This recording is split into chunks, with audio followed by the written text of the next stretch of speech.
Mahalakshmi daddy, Mahalakshmi ಹೇಗಿದೆಯಮ್ಮ? ಏನು ಆಗಿಲ್ಲ ತಾನೆ?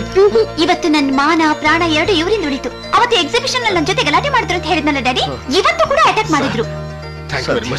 ಏನು ಆಗಿಲ್ವಲ್ಲ sir? Thank you so much, thank you so much sir. Please, ಸಂತೋಷವಾಗಿ ಕೊಡ್ತಾ ಇದ್ದೀನಿ.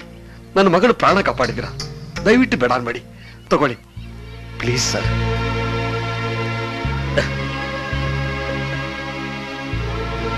ಈ ದೊಡ್ಡ ಮನುಷ್ಯ ಹತ್ರ ಇದೊಂದು ಸಮಸ್ಯೆ ಇದೆ ನೋಡಿ, ಎಲ್ಲಾನು ಹಣದಲ್ಲೇ ಅಳೆದು ಬಿಡ್ತಾರೆ.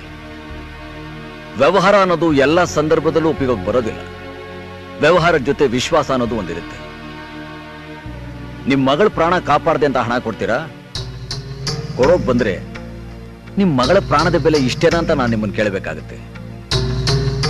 ಈ ಹಣ ಕೊಟ್ಟು ನನ್ನ ಕೊಂಡ್ಕೋಬೇಕು ಅಂತ ನೀವ್ ಅನ್ಕೊಂಡಿದ್ರೆ ಒಂದು ಮಾತು ಜ್ಞಾಪಕ ಇಟ್ಕೊಳ್ಳಿ, ಹಿಮಾಲಯ ಪರ್ವತ, ಹಿಂದೂ ಮಹಾಸಾಗರ, ರಾಜ ನರಸಿಂಹ ನೋಡೋದಕ್ಕೆ ಚೆನ್ನ, ಯಾರಿಂದಾನು ಕೊಂಡ್ಕೊಳ್ಳೋಕ್ ಸಾಧ್ಯ ಇಲ್ಲ.